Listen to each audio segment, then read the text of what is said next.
సుందిల్ల, అందులో 74 పియర్స్ ఉంటాయి. మూడో బ్యారేజ్ అన్నారం, అందులో 64 పియర్స్ ఉన్నాయి. సో అన్నారంలో ఉన్న 64 పియర్స్ బ్యారేజ్ ఇంటాక్ట్, సుందిల్లలో ఉన్న 74 పియర్స్ బ్యారేజ్ ఇంటాక్ట్. మేడిగడ్డ బ్యారేజీలో 85 పియర్స్లో 2 పియర్స్ మాత్రమే కుంగినాయి. అంటే కాళేశ్వరంలో ఉండే ఇన్ని కాంపోనెంట్లలో ఒక బ్యారేజ్ మేడిగడ్డ, ఆ మేడిగడ్డలో 85 పియర్స్లో 2 పియర్స్ మాత్రమే కుంగినాయి. దానికి మొత్తం కాళేశ్వరమే కుప్పగూలింది అనేటువంటి ఒక దుష్ప్రచారాన్ని చేసేటువంటి ప్రయత్నం గత కొంతకాలంగా కాంగ్రెస్ ప్రభుత్వం చేస్తుంది. అంటే ఈ 100 కాంపోనెంట్స్ అన్నీ కూడా ఇంటాక్ట్ ఉన్నాయి, అన్ని పియర్స్ మిగతా బ్యారేజీల్లో ఇంటాక్ట్ ఉన్నాయి.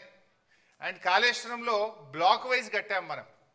జనరల్గా ఏదైనా ఒక బ్రిడ్జ్ కానీ ఏదైనా ఉంటే ఒక పియర్ పోతే మొత్తం బ్రిడ్జ్ పోవాల్సి వస్తుంది. కానీ ఇలా మేడిగడ్డలో దేర్ ఆర్ 7 బ్లాక్స్. సో ఒక్కొక్క బ్లాక్లో కొన్ని పియర్స్ ఉంటాయి, ఓవరాల్గా 85 పియర్స్ ఉన్నాయి. ఏదైనా రిస్టోరేజ్ చేయాలంటే ఒక బ్లాక్ను రిస్టోర్ చేస్తే మొత్తం బ్యారేజ్ ఇంటాక్ట్ ఉంటుంది. ఈ విషయం నేను చెప్పడం లేదు, ఎన్డీఎస్ఏ రిపోర్ట్లో కూడా చెప్పారు. అది కూడా నేను ముందు మీకు చూపించేస్తాను. సో నెక్స్ట్, అయితే ఈ మధ్యకాలంలో మీరు చూస్తే ఇది మొత్తం కాళేశ్వరం యొక్క సమగ్ర స్వరూపం. ఏం బాబు ఇది రావట్లేదు,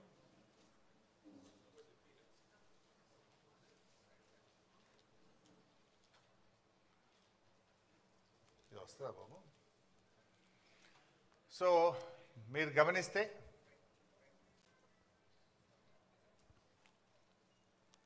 లేదు, బ్యాక్ పైన వస్తుంది కానీ దీని మీద రావట్లేదు.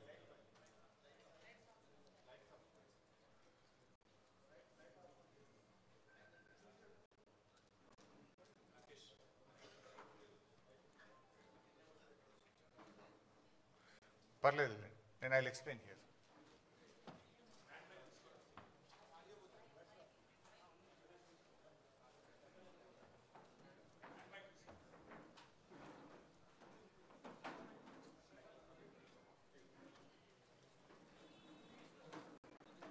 మీరు గమనిస్తే ఇందులో యాక్చువల్లీ తమ్మిడిహట్టి ఆ పైన, దిస్ ఈజ్ తమ్మిడిహట్టి.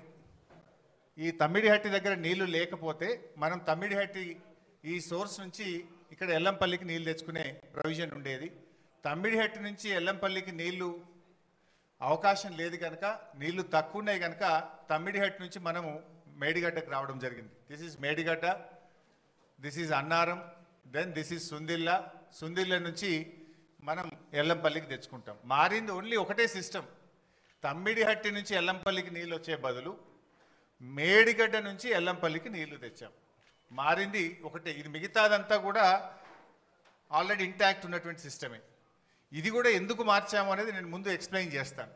అంటే దానికంటే ముందు నేను చెప్పాల్సింది ఏంటంటే, కాళేశ్వరం యొక్క గొప్పతనం ఏంటంటే, కాళేశ్వరంకు దేర్ ఆర్ 3 సోర్సెస్. ప్రతిసారి మేడిగడ్డ నుంచే మనము నీళ్లు తీసుకురావాల్సిన అవసరం లేదు. పైన ఎస్ఆర్ఎస్పిలో బ్రహ్మాండమైనటువంటి వరద వస్తే, ఎస్ఆర్ఎస్పి ప్రాజెక్టుకు నీళ్ళు వస్తే, ఎస్ఆర్ఎస్పి నుంచి మిడ్ మానేరుకు డైరెక్ట్గా నీళ్లు తెచ్చుకుంటాం. మిడ్ మానేరుకు ఎస్ఆర్ఎస్పి నుంచే నీళ్ళు వస్తాయి. ఎస్ఆర్ఎస్పి నుంచి 2 రకాలుగా నీళ్ళు వస్తాయి మిడ్ మానేరుకు. ఒకటి వరద కాలువ ఉంది, రెండోది నార్మల్ ఎస్ఆర్ఎస్పి కెనాల్ ఉంది.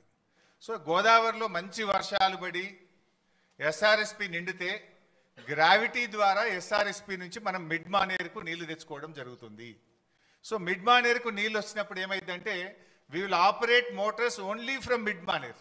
మన పంపింగ్ స్టేషన్స్ మిడ్ మానేర్ నుంచి వాడి అన్నపూర్ణ రిజర్వాయరు, రంగనాయక సాగర్ రిజర్వాయరు, తర్వాత మన మల్లన్న సాగర్, తర్వాత కింద కొండపోచమ్మ సాగర్, ఇవన్నీ కూడా మనం ఆపరేట్ చేస్తాం. ఇది మల్లన్న సాగర్, ఇది రంగనాయక సాగర్, ఇది Annapurna, then this is mid Maner.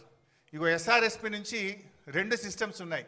ఇది వరద కాలువ ద్వారా నీళ్ళు వస్తాయి, 2 ఎస్ఆర్ఎస్పి కెనాల్ ద్వారా కూడా నీళ్ళు వస్తాయి. సో మనకు ఎప్పుడన్నా గోదావరిలో మంచి వరద వచ్చినప్పుడు, మంచి వర్షాలు వచ్చినప్పుడు మనము ఈ మేడిగడ్డ ఆపరేట్ చేయము, ఎల్లంపల్లి కూడా ఆపరేట్ చేయము. డైరెక్టు ఎస్ఆర్ఎస్పి నుంచే మిడ్ మానేరుకు గ్రావిటీ ద్వారా నీళ్ళు వస్తే ఇక్కడి నుంచి మాత్రమే పంపింగ్ సిస్టమ్ను ఆపరేట్ చేసుకునే ఫెసిలిటీ ఉంది. Point number 1. పాయింట్ నెంబర్ 2, కొన్ని సందర్భాల్లో ఎస్ఆర్ఎస్పికి నీళ్లు రావు, కానీ మనకు ఎల్లంపల్లికి నీళ్ళు వస్తాయి. ఈ పైన కడెం రిజర్వాయర్ నుంచి ఎల్లంపల్లికి వస్తాయి. ఎల్లంపల్లికి ఓన్ క్యాచ్మెంట్ కూడా ఉంది, కడెం క్యాచ్మెంట్ ఉంది. అప్పుడు ఎల్లంపల్లి నుంచి మోటార్ లాంచ్ చేసి మిడ్ మానేర్ తెచ్చుకుంటాం. మిడ్ మానేర్ నుంచి ఈ సిస్టమ్ అంతా కూడా నడుస్తుంది. ఈ రెండు చోట్ల నీళ్లు రానప్పుడు, అంటే ఎస్ఆర్ఎస్పికి వరద నీళ్లు రానప్పుడు, కడెం నిండకుండా ఎల్లంపల్లికి కూడా నీళ్లు రానప్పుడు, ఎక్కడా నీళ్లు లేనప్పుడు కూడా తప్పకుండా నీళ్లు ఉండే పాయింట్ మేడిగడ్డ.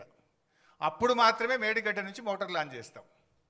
అయితే ఈ మధ్య మీరు చూస్తే గవర్నమెంట్ కాళేశ్వరం వాడకుండానే పంట పండింది అని ఒక గోబల్స్ ప్రచారం చేస్తున్నారు కాంగ్రెస్ నాయకులు, ముఖ్యంగా ఉత్తమ్ కుమార్ రెడ్డి, రేవంత్ రెడ్డి పదే పదే గోబల్స్ ప్రచారం చేస్తున్నారు.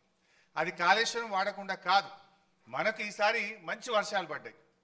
నార్మల్ రెయిన్ఫాల్ కంటే లాస్ట్ ఇయర్ ఎక్సెస్ రెయిన్ఫాల్ ఉంది తెలంగాణలో. అందువల్ల వర్షాలు బాగా పడడం వల్ల ఏమైంది, ఎస్ఆర్ఎస్పి నుంచి మిడ్ మానేర్కు నీళ్ళు తెచ్చుకున్నాం. మిడ్ మానేర్లో పంపు చేసి అన్నపూర్ణ, రంగనాయక సాగర్, మల్లన్న సాగర్, కొండపోచమ్మ సాగర్ ఇవన్నీ కూడా నింపినాం ఈసారి. సో అన్నపూర్ణ కింద పంట పండింది, రంగనాయక సాగర్ కింద 1,00,000 ఎకరాల పంట పండింది, మిడ్ మానేర్ కింద 70-80 వేల ఎకరాల పంట పండింది, కొండపోచమ్మ సాగర్ కింద కూడా పంట పండింది. అంటే మరి ఇదంతా కాళేశ్వరంలో భాగం కాదా? వర్షాలు బాగుపడ్డాయి కనుక మనం ఇక్కడ మోటార్ లాంచ్ చేయకుండా డైరెక్ట్ ఎస్ఆర్ఎస్పి నుంచి మిడ్ మానేర్కి వచ్చినాయి. సో మిడ్ మానేర్లో మోటార్లు నడిపినామంటే ఇది కాళేశ్వరంలో అంతర్భాగం. ఇక్కడ కాళేశ్వరం ప్రాజెక్టులో కట్టిన మోటార్లతోనే అన్నపూర్ణకు నీళ్ళు వచ్చినాయి, అన్నపూర్ణలో పెట్టిన మోటార్లతో రంగనాయక సాగర్ నీళ్ళు వచ్చినాయి, రంగనాయక సాగర్లో మోటార్లు నడిపితే మల్లన్న సాగర్ నీళ్ళు వచ్చినాయి, మల్లన్న సాగర్లో మోటార్ నడిపితే కొండపోచమ్మ సాగర్కు నీళ్ళు వచ్చినాయి.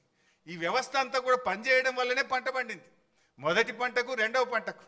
ఇక్కడ దుబ్బాక శాసనసభ్యులు ప్రభాకర్ రెడ్డి గారు ఉన్నారు, వారికి మల్లన్న సాగర్ నుంచి దాదాపు వారి నియోజకవర్గంలో కొన్ని వందల చెరువులు, చెక్ డ్యాములు నింపితే అద్భుతమైన పంట పండింది.